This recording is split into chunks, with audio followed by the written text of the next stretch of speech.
share my screen. Welcome everyone to this first session of AAC in the Cloud. We're excited to have you here with us. This session is going to be featuring Susan Berkowitz, who will be giving the presentation Moving Beyond Single Words with AAC.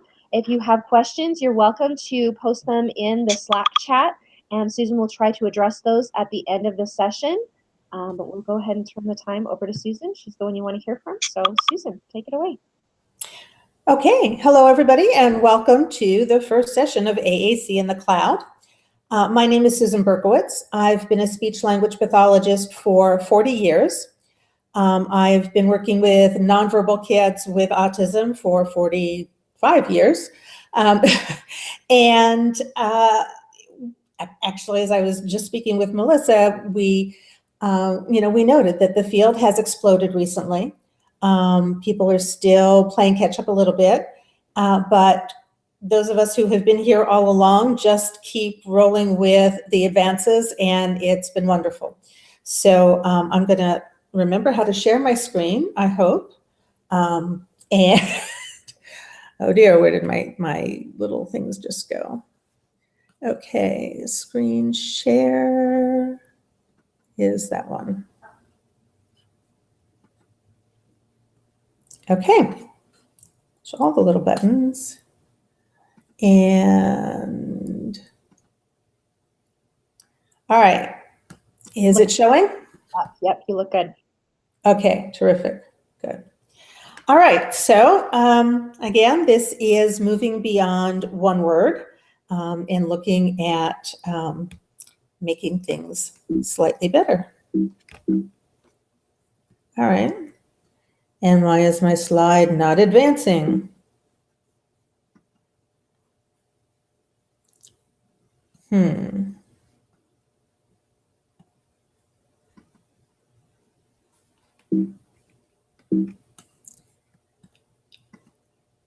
right, let's try it this way. It's just talking about those technology gremlins. So financial disclosures, I am not receiving any financial remuneration for this conference presentation. And it's wonderful that there are now ways and places to get our CEUs for free. So what I hope you'll take away from this presentation will be about understanding the need for specific language building activities for AAC users, how to use modeling, Brown stages, and the zone of proximal development to do so, and 3 types of activities for building language in AAC users beyond the use of single morpheme words and beyond requesting. The goal of augmentative and alternative communication use is the most effective interactive communication possible. Anything less represents a compromise of the individual's human potential. And I feel really strongly that this ought to be tattooed on every forehead and wall and every place that we are working, because I think a lot of people forget this and don't think of our AAC users as being competent communicators. But to meet this goal, AAC users need a comprehensive or robust AAC system with which they can learn to communicate whatever they want, whenever they want, and with whomever they want. So providing an adequate core vocabulary base with appropriately individualized important fringe words is necessary for students to begin the process of learning morphology and grammar and generative language.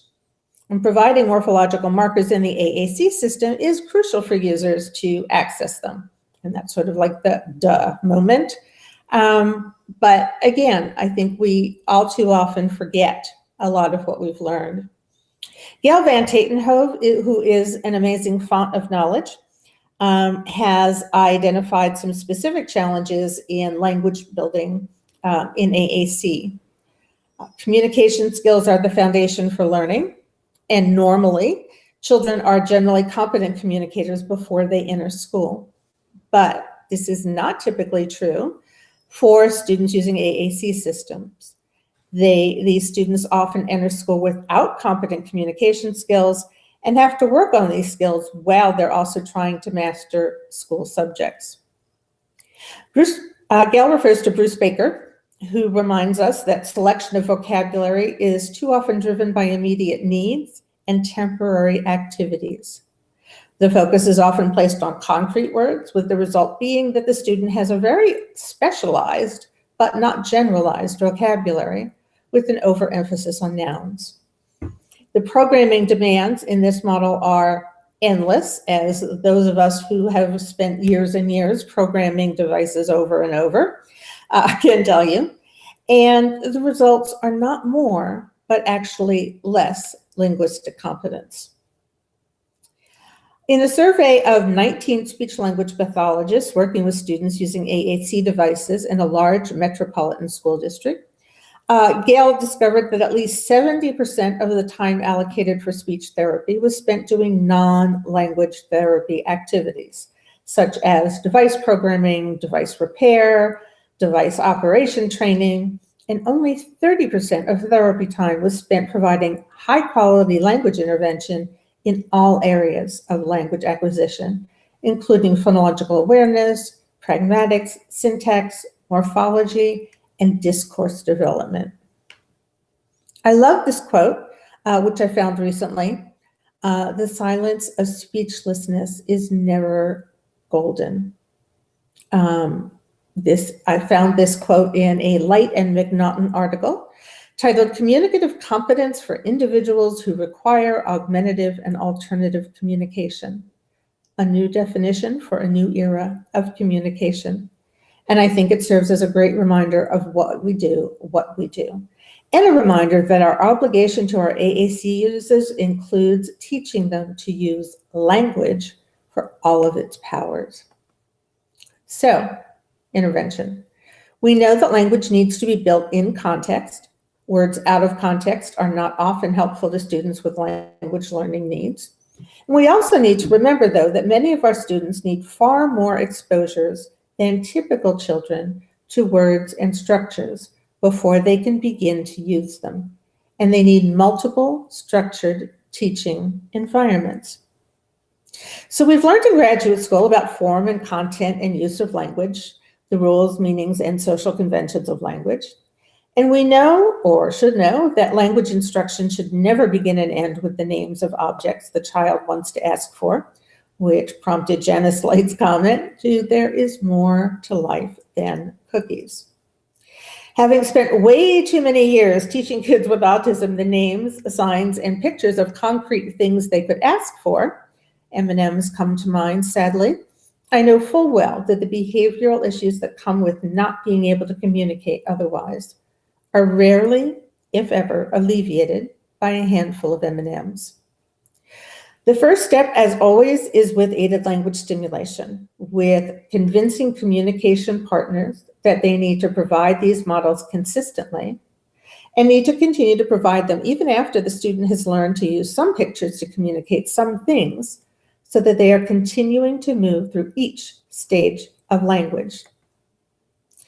Back in the late 70s, I was working with children with severe intellectual disabilities living in a state developmental center. I knew nothing about core vocabulary. My experience with AAC was teaching signs and using magazine pictures, no widely used symbol systems yet. I had some experience with bliss symbols, but felt that staff wouldn't know enough to use them, since I barely did. But what's the first things we teach students with complex communication needs? Nouns. A number of years after I presented my findings, Adamson, Romsky, Deffenbach, and Sevcik in 2003 looked at augmenting language development for use with mental retardation, now called intellectual disability. And they also discussed the limiting nature of noun instruction. And in the conclusion, the study has an important clinical implication regarding initial vocabulary selection. And basically what they said was, we are unnecessarily and improperly limiting the vocabulary of these students. So while nouns are among the first words that children learn, they really use them for only a very short period of time. So we shouldn't stick with teaching nouns for very long. Even in clients with complex communication needs or significant developmental disabilities, that time may be extended, but core words should always be taught. What else do we focus on? Words to meet basic needs. But we know that most basic needs get met almost automatically.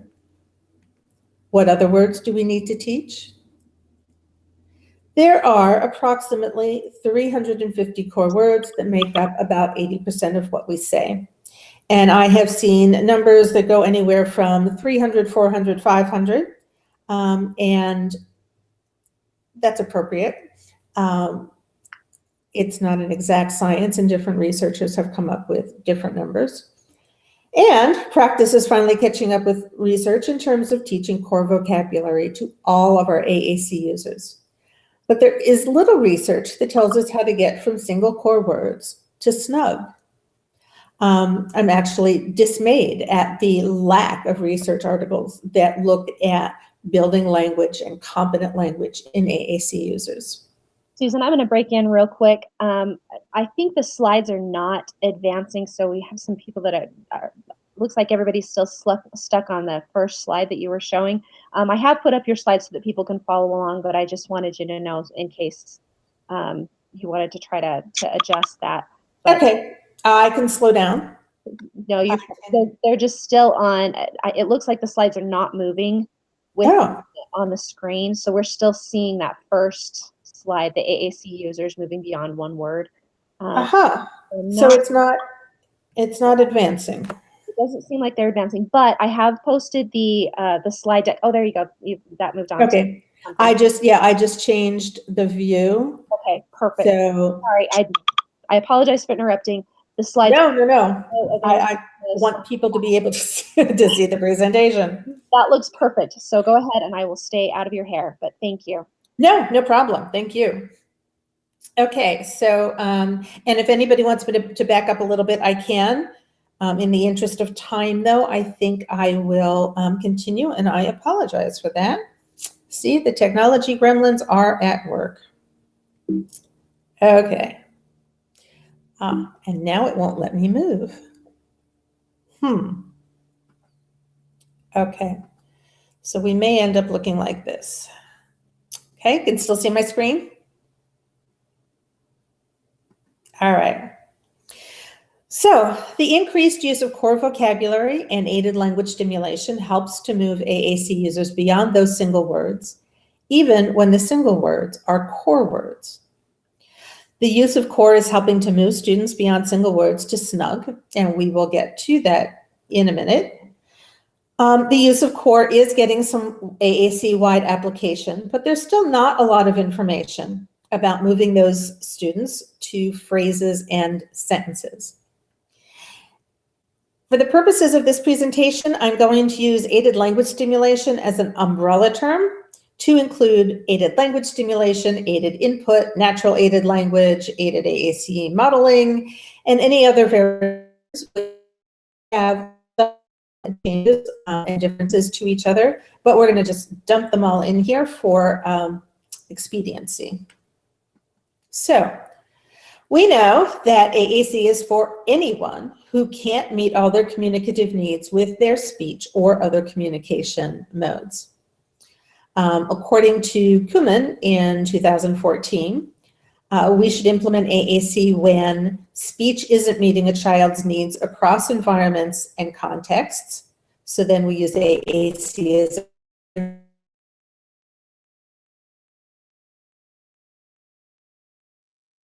eligibility issues and the intent of vocabulary is limited, and as an alternative to speech. AAC is important for both language development and as a preventative strategy. We've likely all heard intervention teams say that they don't want to jump into AAC without waiting for the student to develop more speech. But just how long are we supposed to wait? What's the trying out when we wait? What he's missing is the opportunity to get consistent input with the visual cues he needs and the opportunity to express himself in all contexts. And AAC has been shown to encourage speech development. I spent years trying to convince parents that it was not going to make a difference or harm speech development, and was thrilled when we finally had a research review that says, yes, that does happen.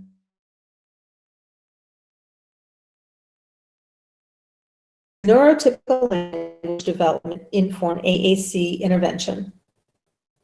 And the answer is yes and no. Neurotypical kids learn a lot of language incidentally and in the course of their varied activities and interaction.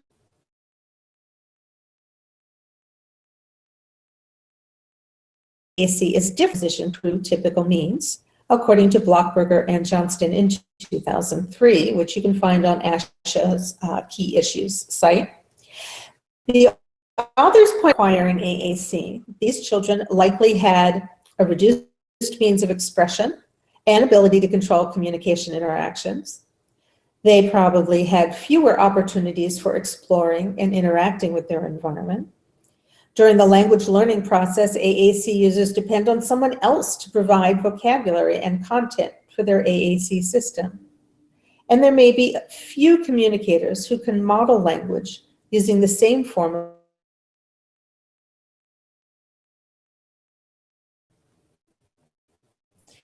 According to Ronsky and Sevcik, in order for young children to develop functional language and communication skills, they have to first be able to comprehend and produce language so they can take on the reciprocal roles of both listener and speaker in conversation. They go on to say that contextual or situational speech comprehension begins to emerge as early as 9 months of age.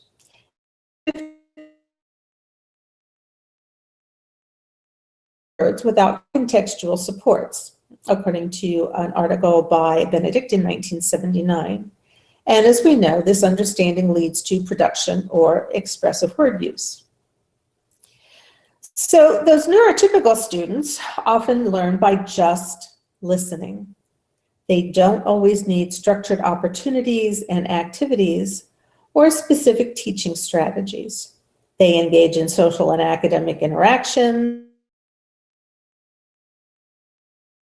and learn in the context of these activities the vocabulary and sentence structures to talk about them. An assumption in all major theories of language learning is that the individual is surrounded by others in the environment using the same language system. Even in second language learning, the importance of immersion has been noted. Learners of second languages need to participate in an environment that exposes them or immerses them in experiences with the language in order to become competent communicators. In an environment using aided language is very rare. For AAC users and learners, there's little, if any, opportunity to even observe others using an AAC system, let alone be immersed in an environment that uses them. Oh, sorry about that. Not having models of others using aided language results in the student not knowing how to use a language system they've never seen or used. Because this type of immersion environment is almost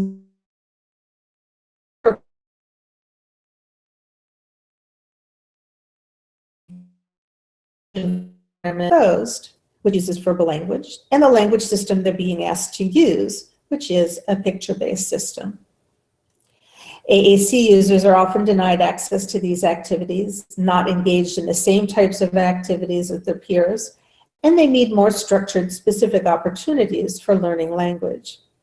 Carol Westby talks about this a lot when talking about students with significant language disorders and their ability to learn language and story or narrative structure through play, repeated readings, practice telling the students who are speaking but language delayed or disorder miss crucial opportunities for language development. What about our non-speaking students with limited language? What do we need to do to ensure that they get the language that they need? One of the things that's crucial is providing the AAC users with a robust system with which they can learn to communicate whatever they want, whenever they want, with whomever they want. And that's from Gail Porter. Providing an adequate vocabulary base with appropriately individualized fringe words is necessary for students to begin the process of learning morphology and grammar and generative language. So if we want to teach children to use picture-based communication, we need to model use of picture-based communication. We all know that. We've learned it. It took us a lot of time to get there, especially considering that Goossens et al. Talked about this back in the 80s. And Gail Porter continues to remind us for years that we need to think of teaching AAC use as a language immersion situation. The next important concept is understanding the zone of proximal development, which again, you likely remember from either your undergrad or graduate work. And most of us use this in intervention, even if we don't always remember why we're doing it or who told us. And finally, we also need communication partners to understand how to use modeling, ascribing meaning, verbal referencing, and recasting. Use of verbal referencing, talking to the individual about what's happening while the partner searches for a symbol or navigates to a page to find a desired word, explaining how X word can be used in Y context, demonstrates the process and the strategies, helps with the individual's understanding of others' messages, and provides models for their own expression. Partners should give user feedback on the effectiveness of communication attempts, provide message expansion, also provide recasts, a modification of the user's response that corrects an error or provides the next linguistic step. So communication partners need to ask themselves, am I modeling a range of different communication intents? Am I modeling different types of messages? Am I modeling using the system to interact, to have a conversation? Am I modeling strategies for when I make a mistake or the other person doesn't understand me? In the same vein, the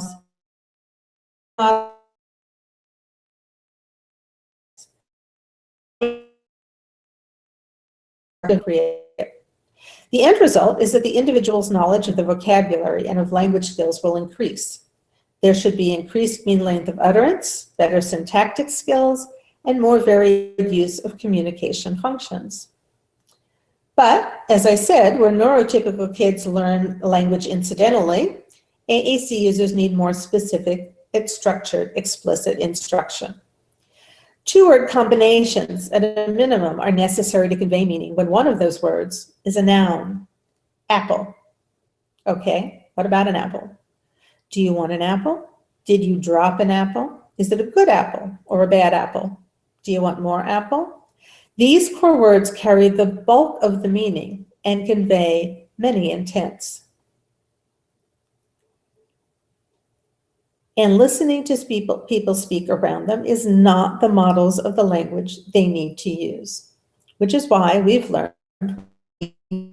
by that aided language stimulation to provide those models. Stimulation, as we know, is to create an aided language learning environment that models interactive use of the AAC system by others in the user's daily environment. It teaches language to AAC users in the same way that language is taught to typically developing children. And it teaches the user how to think about language, which is important. To this end, those interacting with the user needs to use the communication system or a similar system when they communicate to the model how to say what the user wants or needs to say in a variety of contexts. The teaching environment needs to create a balance between what the user hears and sees and what he's expected to use to communicate. Talk to the user while using their communication system to talk to them. Highlight keywords, provide a model that is linguistically one step beyond how the user is communicating now, which goes beyond teaching which symbol means which word, which has been found relatively worthless for communicating. And we found that years ago.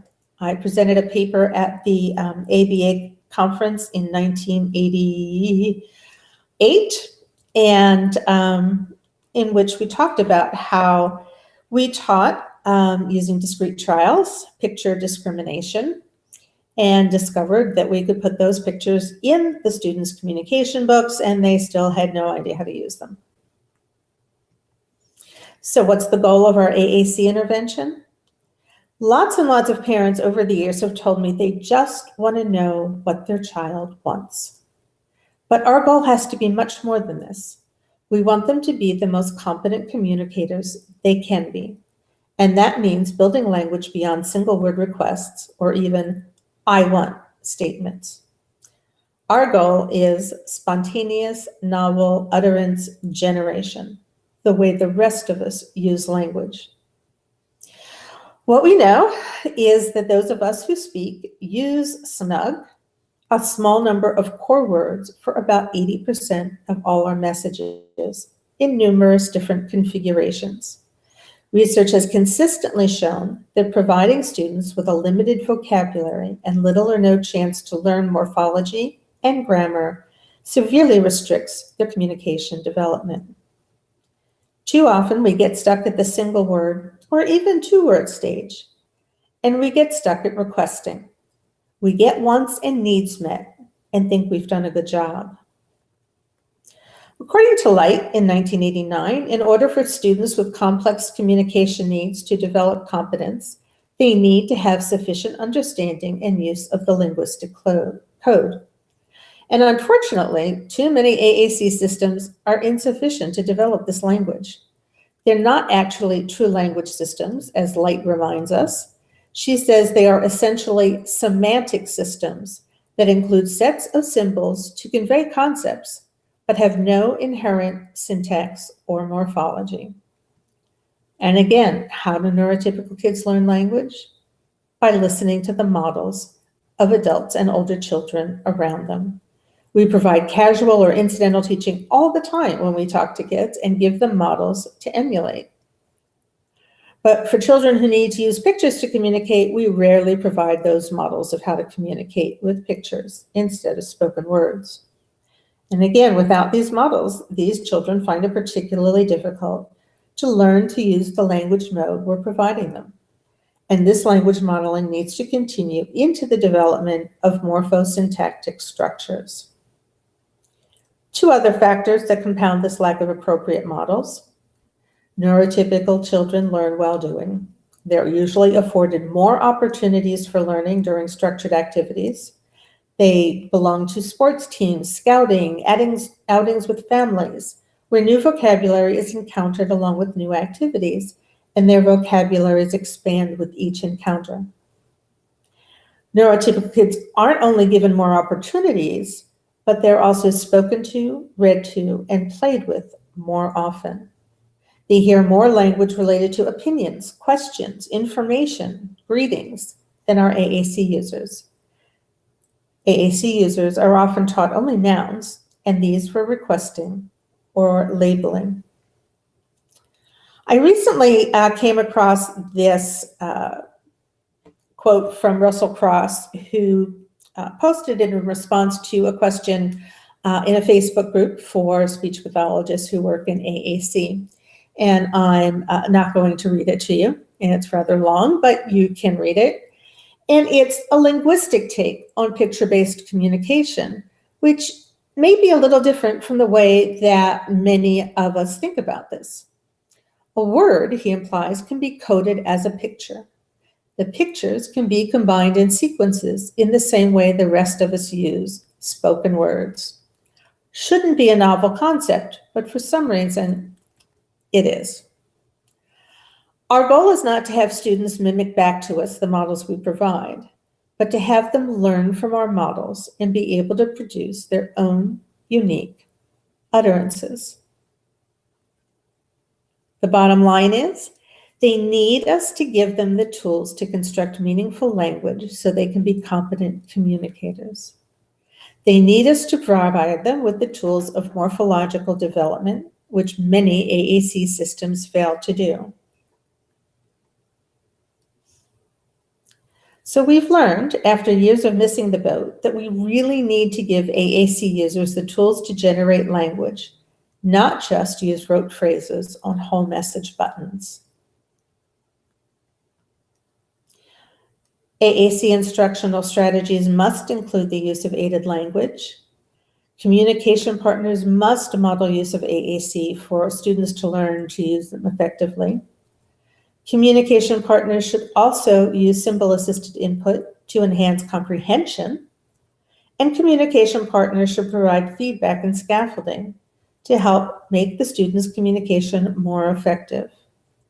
Partners are taught, we hope, to recast and expand the individual's communication attempts on the way to more complex language.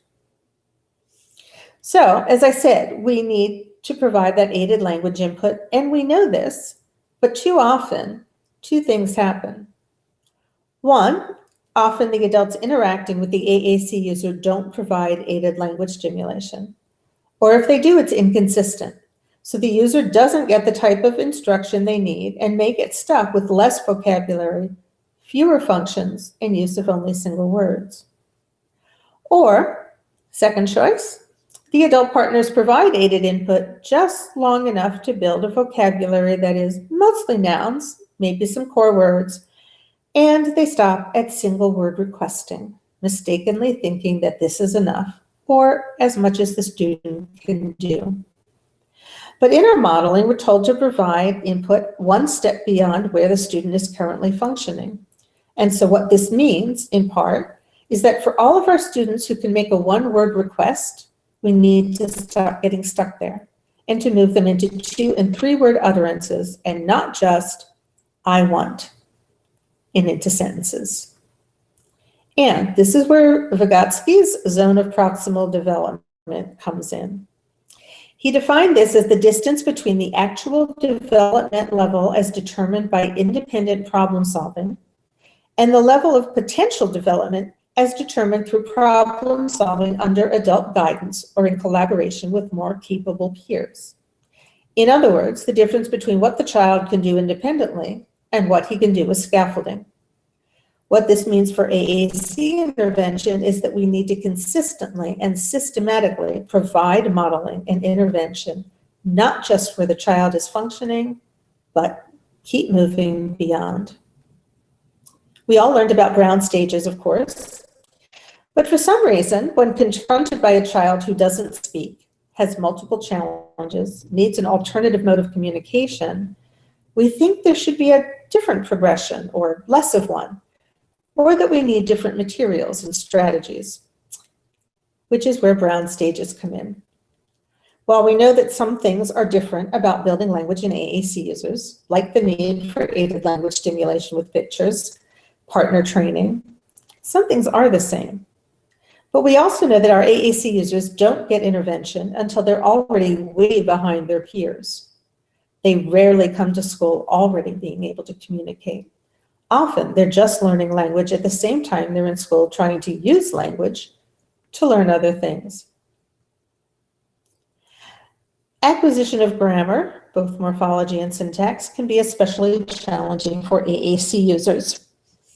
An article by Mira Shah in 2008 reminds us that we, the communication partners, are tasked with promoting, a more sophisticated expression, taking advantage of all the opportunities to promote additional core words, using questions in meaningful contexts. She offers this information on language development that can be applied to AAC users.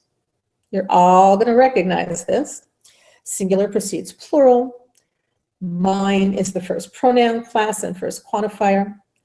Person marking is acquired in the same order: I, you, he, she, it. Question order is the same in both spoken and AAC language: what, where, why, how, when, which. Connecting words like so, but, then, and if in the same order. And preposition of direction or location of a single element before prepositions of 2 items. Makes sense, right? So, what does this intervention look like? It looks like providing opportunities to communicate, providing them numerous times, providing them across different contexts, and providing sufficient vocabulary to make these opportunities meaningful. This is what we need to do and do consistently and do in context before moving to decontextualized practice. Students with significant communication needs must receive these numerous and highly structured opportunities because incidental learning opportunities are just not effective for acquisition of new language forms. We need to have, sorry about that typo, a long-term goal of moving that AAC user from single words to morphosyntactic complexity, including plurals, pronouns, questions, conjunctions, prepositions, all of those things I just listed. And so what have we learned? That the mode of communication may be different, and that requires an extra step or two in the process. Teaching strategies and materials may need some modifying, but in general, SLPs should fall back on what they know about language structure, which is a lot. So I'm going to do a really quick review here of Brown's 5 stages of language development, because it can be the same roadmap we use to teach language to our AAC users.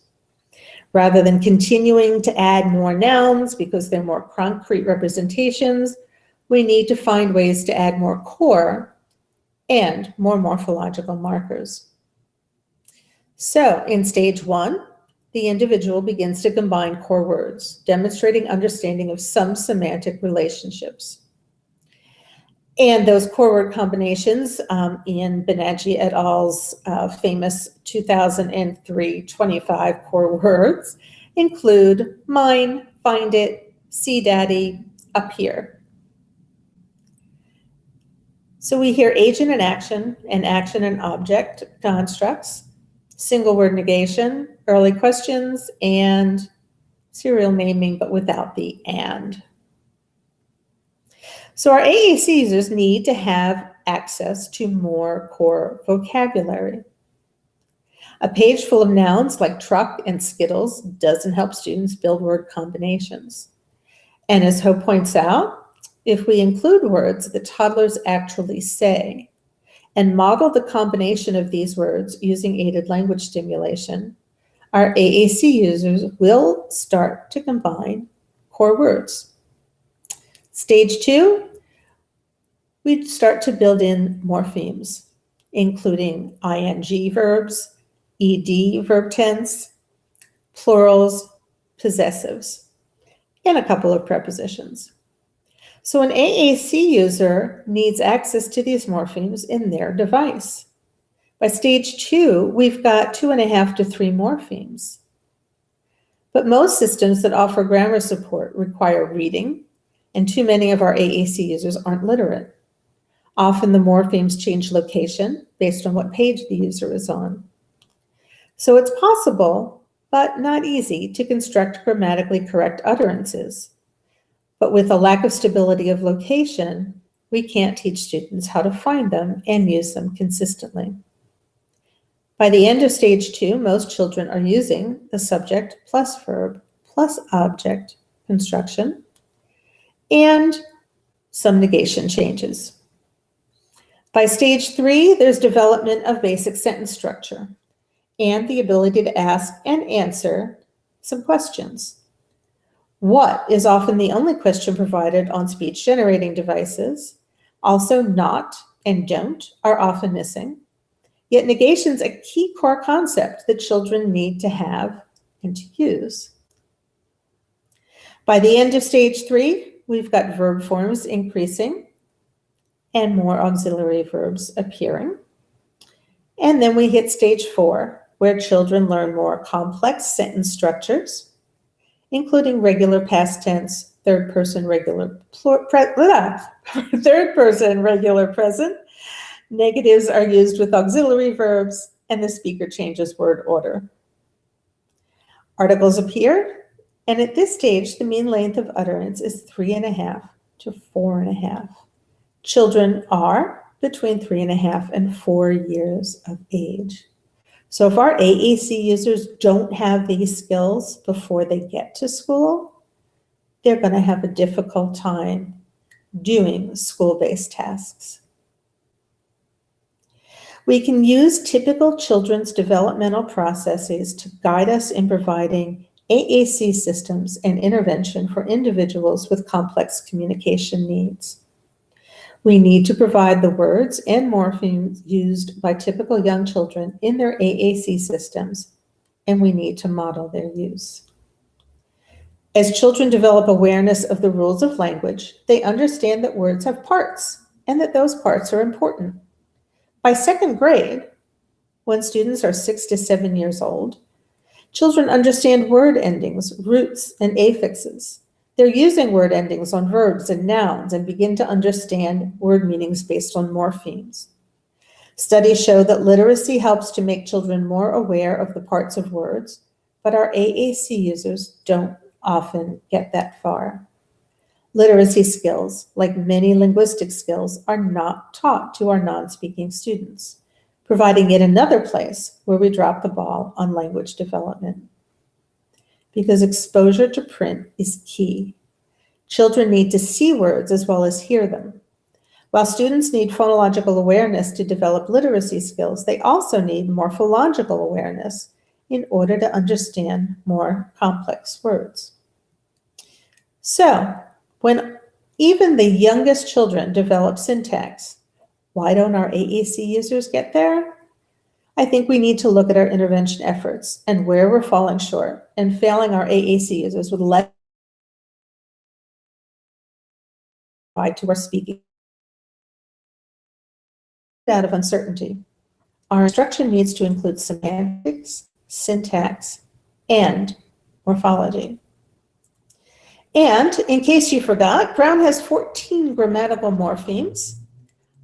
We need to remember more than just our 5 stages of language development.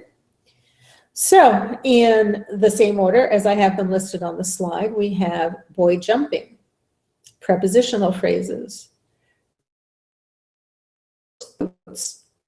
went and gave daddy's car, she is, I am, there is a dog, I opened the box, Mary jumps, has, she is, girl is pretty, boy is eating.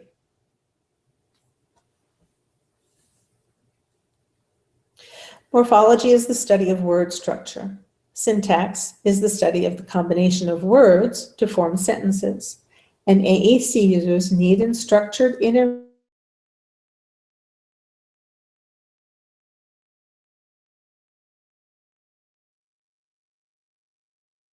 users become competent users of a language. But how many AAC systems have complete, consistent ways for users to do so with relative ease? So, how do we rectify this? We use some very deliberate strategies to teach language to our AAC users.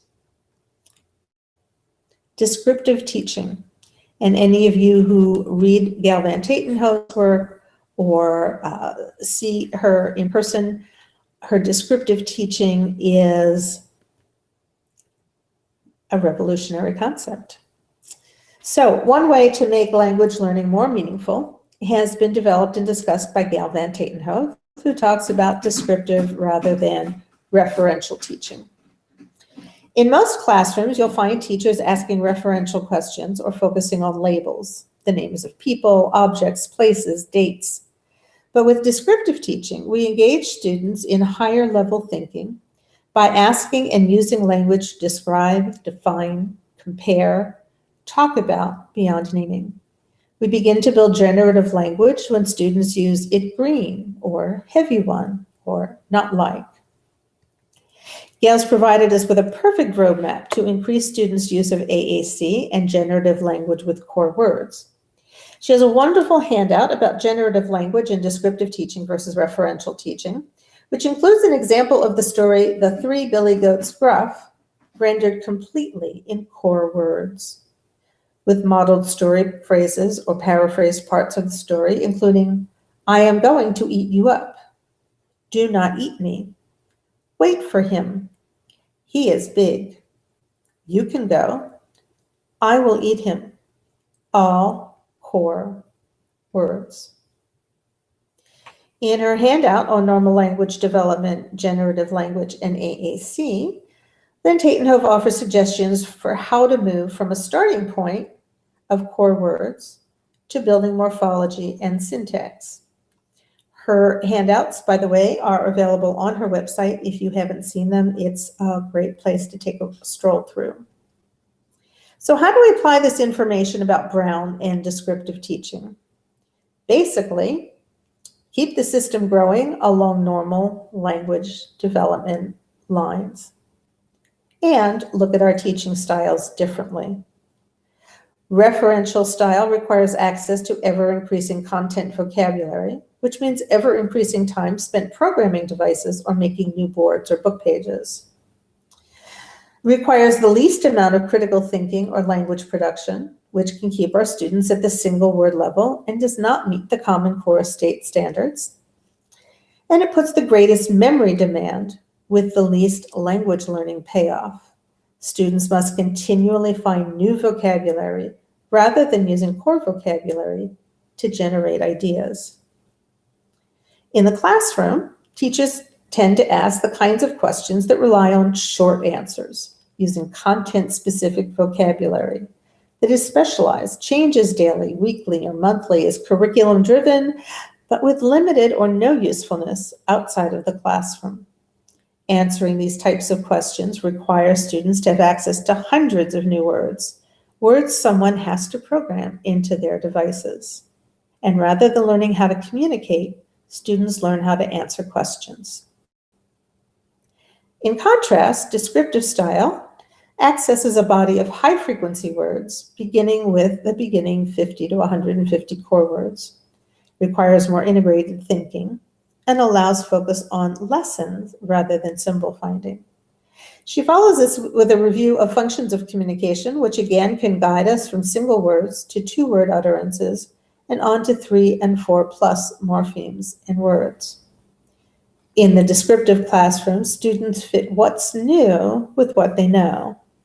If they've got 50 to 350 permanently available words that are appropriate, high frequency, and reusable, and the teacher defines key vocabulary by descriptive concepts.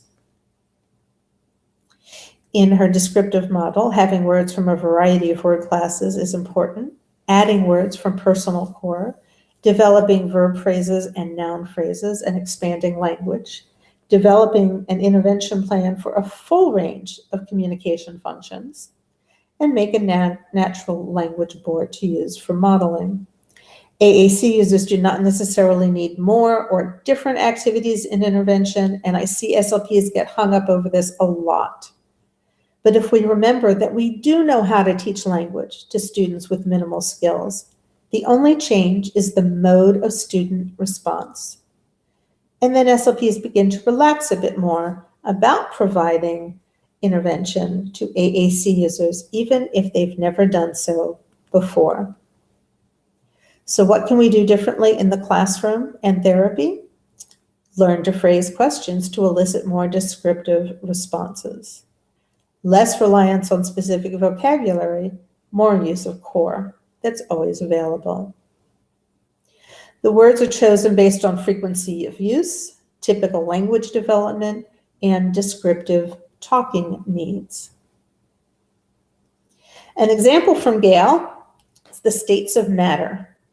So referential question would be name 3 states of matter: solid, liquid, and gas, which may or may not already come programmed on that communication device. And what is the effect of extreme cold on a liquid? It freezes. But in descriptive style, a teacher would ask, describe something when it is a solid. Keeps its shape, it's hard all the way through. What does it mean for something to evaporate? Change, go from one way to another, or go away. Those are all descriptive words.